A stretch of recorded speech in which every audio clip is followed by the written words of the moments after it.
Hey guys, welcome back. 30 seconds, you guys. Welcome back to the Whistle. YouTube channel. This is the Louisville CX race, or the Bowl of Death is what they call it apparently. So we're about to start. This is my first Cat 3 race, so I finally got my upgrade. And of course, not a great clip in. My homie Alec on my right side just shot past me. And I just had to tell the truth, I had a pretty terrible race this day. It wasn't necessarily the legs, but you can see here I'm just essentially giving up already. I'm not sure what. That may just be like the main focus of today's video, is just kind of talking about the mental aspect of kind of racing. Because I knew this was and you can see the second group that's following are the master racers. So I know they're going to catch me because those guys are pretty good at bike handling. So I just knew this was going to be my first Cat 3 race, which it was, because I recently got my upgrade. And I don't know, I went into this race with this weird mindset of no expectations, but it was a little too calm when it comes to expectations. I believe that when you're racing, you want to kind of have fewer expectations. I think you actually perform better. But in this case, I had too little expectations, and I ended up not really trying too hard, which is kind of unfortunate. So you can see here I'm already completely gapped off, and this is actually the interesting section. We come into, yeah, I got past it. We come into a little mud pit there, which pre-riding the night before I did not do because it was even worse. We have some more mud pits. And I was pretty freaked out of them because I've never ridden in mud before, but Gavin, our CU cyclocross team captain, he kind of just coached me through it, and I just sent it during race day. So it was a lot better, but it was a little nerve-wracking because if you didn't hit the rut right away, you were just going to sink your wheel in the mud and go over the bars easily. And here are the barriers. They're uphill, which was just pretty terrible because, oh, this guy got to eat it, but he's all right. But they were uphill, which made them seem like twice as tall because you have to run up the hill and then jump over the tall barrier. It was not fun. And here I'm finally getting passed by the leader of the Masters category. So mentally at this point, I'm already checked out. It is not good. I'm kind of done. I'm not sure why I was so unmotivated this race. It was kind of a bummer because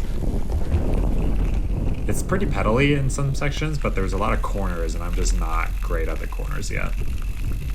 So, alright, we skipped a lap ahead, and yeah, all these guys in front of me are now master riders with some dropped Cat 3 riders. You can hear me grunt because I dropped my chain. So right in front of the hill too, which is unfortunate. So I get it on, and I mean, compared to last video, I now know how to put a chain on fairly quick.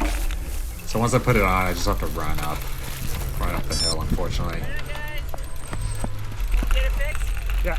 Yeah, this woman asked me if I got it fixed, and I did, all good, but still kind of annoying. But I wasn't as annoyed as I should be because I kind of gave up on this race.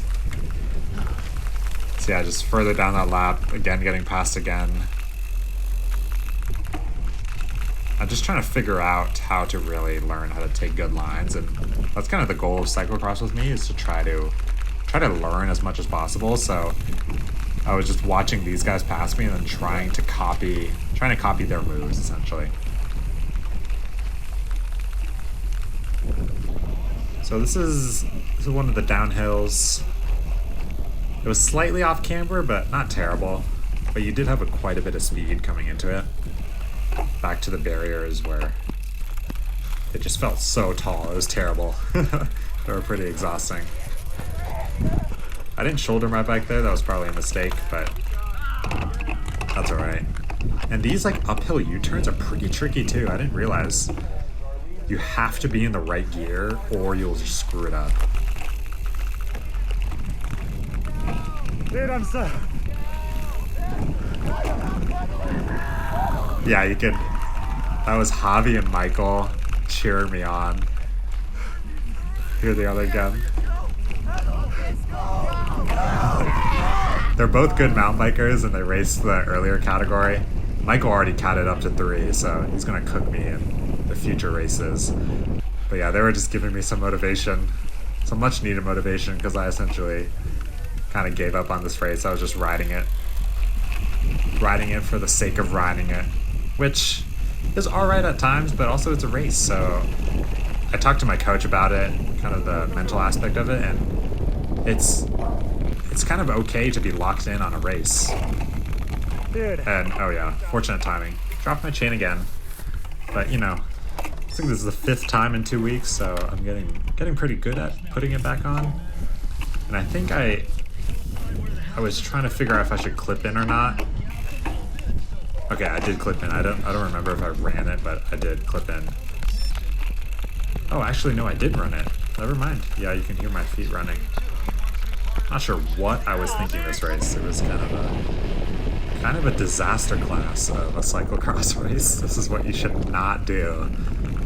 But yeah, I was talking with my coach about it, and even though I knew I probably wasn't going to be the best because this was my first Cat 3 race and these guys are really good, technically, I still have to kind of give it an effort, right? And that's essentially what I didn't do. There's the mud pit again. It was pretty tame as long as you went in the rut. But I essentially did not lock in on this race, so I was kind of pedaling and had no motivation to go hard because I wasn't competing, really. Which meant that later when I checked my average heart rate for the whole race, I averaged 160 BPM, which is just essentially tempo for me. So I was just absolutely chilling this race, which is not necessarily good because I like racing and I like going hard in races. There's Javi and Michael yelling at me again, but I like going hard in races. Oh, here we go. Yeah, they essentially made the race a lot more fun for me. I doubt if they were there I would be having as much fun as I did. But here's kind of the main hill, the one section I was good at because it's an uphill and I'm fairly decent at pedaling uphill. Tried to pass this guy, but kind of closed me off, so fair play. Also, he's in a different category, so there's really no point. The people in my category are so far ahead, it's... I think I can win the race. Yeah, I was joking with my mom right there.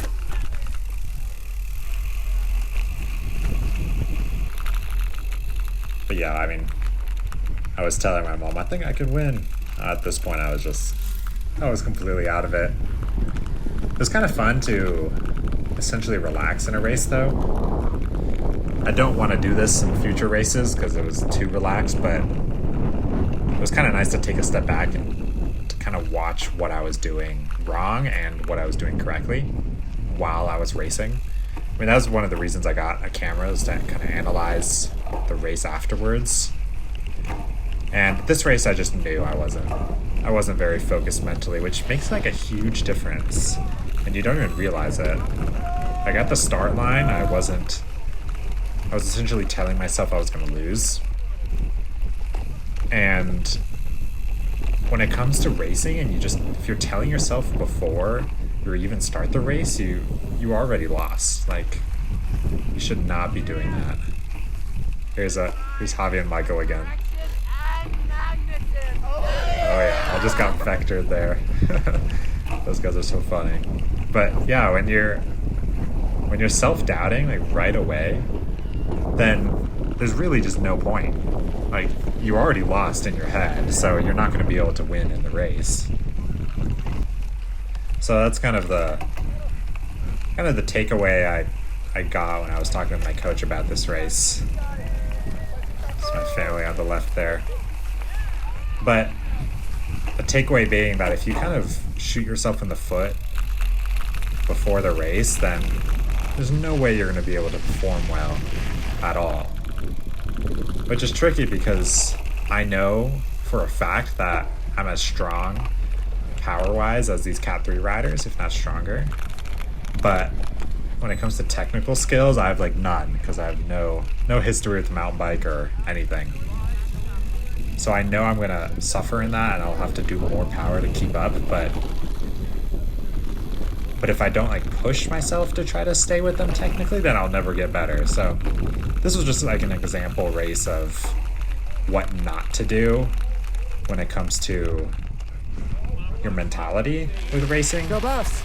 Even though it's like it's a Cat 3 cyclocross race, and it doesn't matter for literally anything.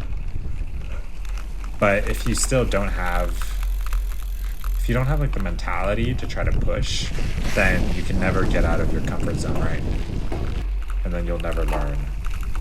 So this race, I was just kind of tootling around. Again, I was trying to learn from watching the other guys, but I wasn't actually putting it into practice. So I really didn't take away that much from it. I guess I got more experience riding a different course, which is always good. Especially for me, because all of these courses are brand new to me, and I've never ridden cyclocross before. So yeah, it's kind of interesting. This video is a little different, kind of more talking about the mentality rather than the race. The background is nice. Did the barriers again. I think I got better at this turn finally. Oh no. I did. Okay, I did pedal it, so that's good. Hey Matt, does it hurt? Does it hurt? This was the technical downhill of the course. It was kind of sandy and loose. But it was alright. The whole course was pretty fun. It was kind of bumpy though on some parts. Or the boys again on the left. I think, yeah, I'm coming back towards them at the moment. I got better at this corner too. So some learning, but the thing I learned the most was kind of the mentality coming into races. It's winnable! It's winnable, man! Definitely winnable. But yeah, thanks. Thank you guys for watching. Kind of a different video. Next week we'll go back to more of a race analysis type video. There's my mom on the left there. She's faster than me on the hill too. But next week we'll kind of go into a more race analysis video. It's going to be Boulder Res cyclocross. So it's really sandy and it was actually a lot of fun. But I'll try to get that video out soonish. Alright, thanks for watching.